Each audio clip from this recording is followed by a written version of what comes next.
Hello everyone, welcome back to the channel. तो again the sky supreme के new episode में आप सबका स्वागत है। अगर आप लोगों ने इसका प्रीवियस एपिसोड नहीं देखा तो देख लेना, देख लिया है तो अच्छी बात है। तो फिर चलिए इसके न्यू एपिसोड को अब हम स्टार्ट करते हैं। तो एपिसोड के स्टार्टिंग में हम टैन्यू को देखते हैं जो कि वहाँ पे फैंग रूलोंग और उन सब की तरफ देखते हुए कहने लगता है, टाइम आ चुका है पूरे 9 हेवन को पहले की तरह बनाने का। अब इसकी ऐसी बातें सुन के दूसरी तरफ सब लोग बहुत ज्यादा शौक हो जाते हैं। हम देखते हैं वहाँ पे फैंग रूलोंग बहुत ज्यादा गुस्सा हो गया था। वो कहने लगता है, टैन्यू तुम्हारी इतनी हिम्मत, तुम मेरे वेडिंग सेरेमनी को पूरी तरीके से खराब करो और 9 हेवन को पूरी तरीके से चेंज करने की बात करो। ये सब कुछ कहते हुए हम देखते हैं फैंग रूलोंग गुस्से में अपने लोगों को टैन्यू के ऊपर अटैक करने के लिए बोलता है, जिसको देखकर सब लोग अटैक करने के लिए एक साथ में बढ़ जाते हैं। बट हम देखते हैं दूसरी तरफ टैन्यू को फर्क नहीं पड़ता। वो अपने होंगमिंग पैगोडा के अंदर से सब लोगों को बाहर निकालता है और हम देखते वहां पे जियान, मिस बिंग, जितने भी लोग थे वो सब बाहर आ गए थे।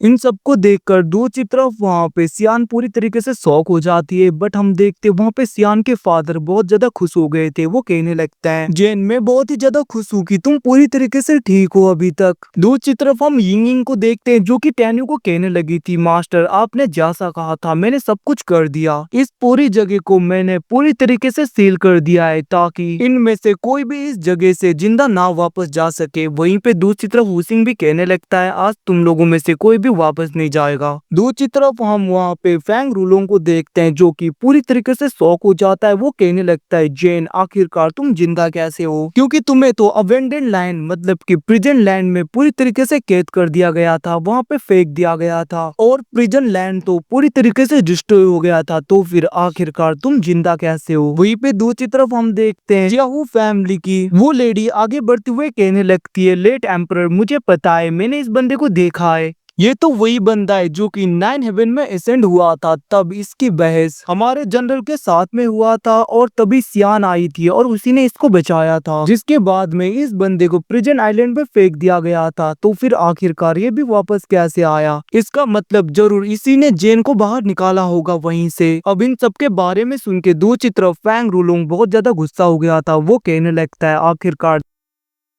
ये सब कुछ क्या हो रहा है। मैंने दोंगफैंग को कहा था अच्छी तरीके से कि प्रिजन आइलैंड को पूरी तरीके से डिस्ट्रॉय कर देना। तो फिर आखिरकार ये लोग कैसे जिंदा वापस आए, जल्दी से जाके दोंगफैंग को बुलाओ। अब इसकी बातें सुन के दूसरी तरफ उसका सर्वेंट कहने लगता है, जैसा आपको हो एम्परर। और हम देखते वो वहां से जाने लगा था। बट दूसरी तरफ हुसिंग उसके पीछे चला जाता है और बहुत ही ज्यादा स्पीड में एक ही अटैक में उसे खत्म कर देता है। वो कहने लगता है, क्या मैंने कहा तुम यहाँ से जा सकते हो, तुम लोगों ने सुना नहीं यहाँ पे ब्रदर ने क्या कहा, कोई भी इस जगह से जिंदा नहीं जाएगा आज। वहीं पे दूसरी तरफ हम टैन्यू को देखते हैं जो कहने लगता है, तुम्हें जानना है ना आखिरकार प्रिजन आइलैंड का क्या हुआ, ये तो तुम्हें बहुत ही जल्दी पता चल जाएगा। और दूसरी बात, दोंगफैंग की बात कर रहे हो, मुझे नहीं लगता उसका सोल भी अब बचा है। ये सब कुछ सुन के दूसरी तरफ हम देखते वहाँ पे दूसरे फेरी सिटी के सिटी लॉर्ड बहुत ही ज्यादा गुस्सा हो रहे थे। उनमें से हम एक फेरी सिटी के सिटी लॉर्ड मो को देखते हैं जो कि गुस्से में कहने लगता है, तुमने मेरे 2 ब्रदर्स को खत्म किया था, मैं तुम्हें छोड़ूंगा नहीं। और वो अटैक करने के लिए बहुत ही ज्यादा तेजी में आगे बढ़ता है। बट हम देखते हैं टैन्यू बहुत ही आसानी से अपने होंगमिंग डिवाइन आई का यूज करते हुए उसे कंट्रोल कर लेता है और एक ही अटैक में उसे खत्म कर देता है, जिसको देखकर दूसरे लोग बातें करने लगते हैं। एल्डर मो को टैन्यू ने बस एक ही अटैक में पूरी तरीके से खत्म कर दिया, इसका मतलब हम टैन्यू के लिए कोई भी मैच नहीं है, उसके साथ में हम लड़ ही नहीं सकते।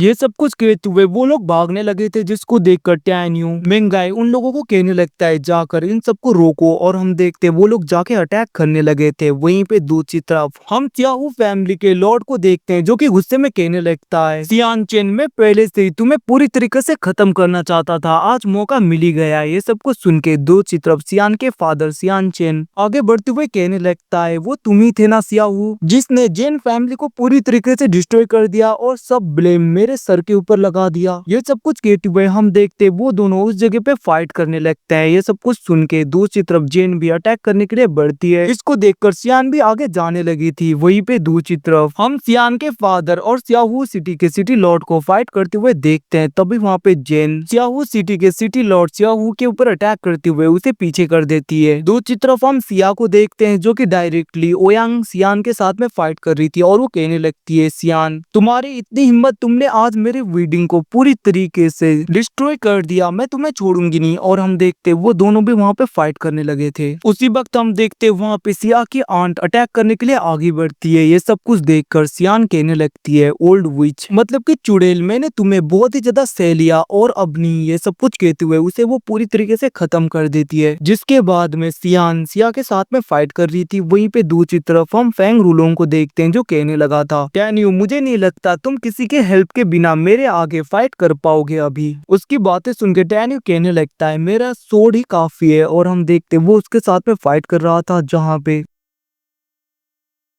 टेन्यू उसे थोड़ा सा इंजर करते हुए पीछे कर देता है। जिसको देखकर फेंग रूलोंग कहने लगता है, मानना पड़ेगा तुम्हारे पास में थोड़ी बहुत एबिलिटी तो है, बट मैं तुम्हें बता दूं टेन्यू, मेरे पास में इंपीरियल गॉड वीपन है जो कि 9 हेवन का पावरफुल सोर्ड माना जाता है। ये सब कुछ कहते हुए वो पावरफुल स्लैश अटैक करता है जिसको टेन्यू सोर्ड फॉर्मेशन से डिस्ट्रॉय कर देता है। और वो कहने लगा था, तुम्हारे फादर ने तुम्हें ये सोर्ड दिया था ना, तुम चिंता मत करो, मैं लिंग सियाओ तियान जुन का भी हालत तुम्हारे ही जैसा करूंगा। उसकी बात सुन के फेंग रूलोंग कहने लगा था, तुम्हारी इतनी हिम्मत, तुम मेरे फादर की डिसरिस्पेक्ट करो। और वो अपने स्पिरिचुअल फॉर्म को निकाल रहा था। जिसको देखकर टेन्यू कहने लगता है, अब यहाँ पे ये सब कुछ खत्म करने का वक्त आ गया। और हम देखते हैं वो अपने गॉड लेवल के लाइटिंग का यूज करते हुए उसके स्पिरिचुअल फॉर्म को डिस्ट्रॉय कर देता है। और हम देखते हैं वहाँ पे फेंग रूलोंग बहुत ज्यादा इंजर्ड हो गया था और वो डर जाता है। वो कहने लगता है, सीनियर तियांगलोंग मेरी हेल्प करिए। अब उसके इतना कहती है, हम देखते हैं उस जगह पे एक बीस्ट अपीयर होता है जो कि टेन्यू के ऊपर अटैक कर देता है। जिसके अटैक को टेन्यू ने रोक लिया था। और हम देखते वो बीस्ट फिर से अटैक करता है जिसको देखकर टेन्यू अपने सारे डिवाइन सोर्ड का यूज करते हुए उसके अटैक को रोक लेता है। ये सब कुछ देखकर फेंग रूलोंग कहने लगता है, आखिरकार तुम्हारे पास में होंगमिंग सुप्रीम के होंगमिंग डिवाइन सोर्ड क्या कर रहे हैं, क्या तुम्हें उनका इनहेरिटेंस मिला है?